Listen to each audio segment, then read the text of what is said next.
Welcome to another session in grammar. We will be looking at superlative adjectives.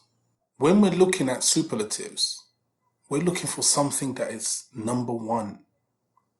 Something that is number one. But when we say B is bigger than C, this is comparing between two things, comparative. When we say A is the biggest house, this means A is number one, and this is where we use the superlative adjectives. To form the superlative, we just need to add est to the end of an adjective. We've studied adjectives before.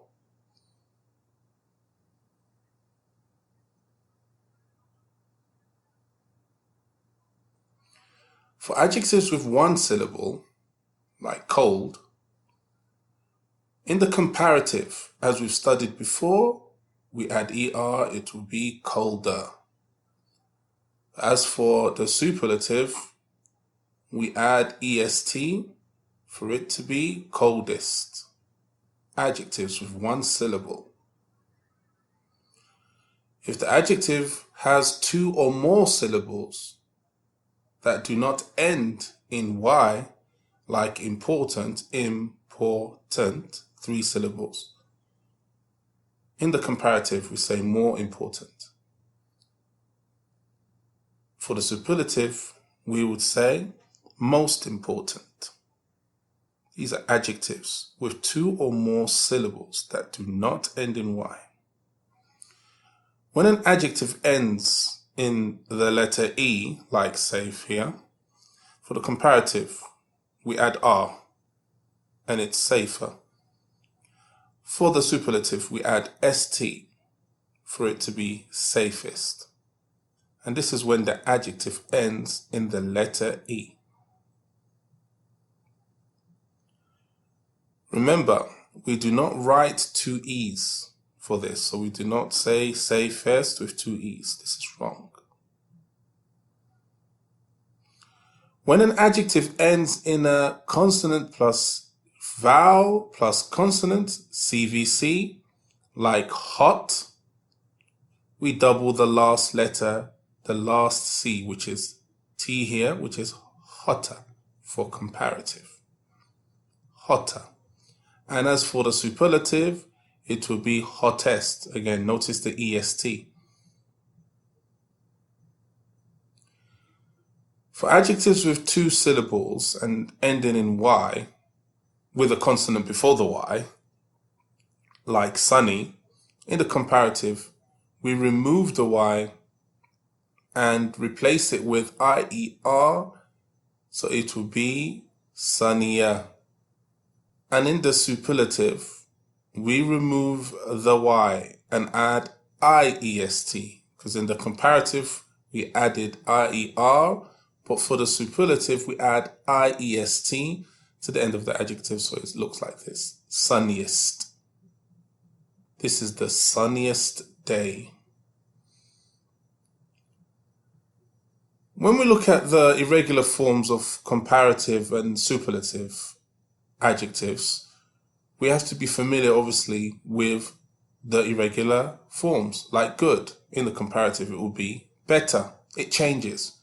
That's why it's irregular. And in superlative form, it will be best. Let's look at another one. Bad. Okay. Comparative will be worse. Can you think of the superlative for bad? Yep, that's right. Worst. Worst. Excellent. Far. Further and farther for the comparative. And for the superlative, furthest or farthest. Okay, let's look at these sentences here. Sarah is the best student. This is the superlative. She's number 1. Al-Ittihad is the oldest team in KSA, Saudi Arabia. Notice we have the oldest and then we have the noun team, because obviously adjectives describe nouns. Okay, water is the most important drink. Again, we have the, then we have the superlative, and then we have the noun. I am the shortest in my family. I am the shortest in my family. What is the tallest building in your city? These are examples of the superlative form of the adjectives that we have studied before. Practice makes perfect. Let's make practice perfect. Okay, use the adjectives below, as you can see them popping up now, and fill in the spaces with superlative forms. Use the adjectives below and fill in the spaces with superlative forms. So we have 5 sentences here, and we have many adjectives: good, fast, tall, exciting, boring, strong, expensive, famous, and big. These are all adjectives. Okay, fill in the spaces with the superlative form of the adjective. Don't forget to choose the correct adjective for the sentence, meaning that you'd have to look at the context. Write your answers below and don't forget to subscribe.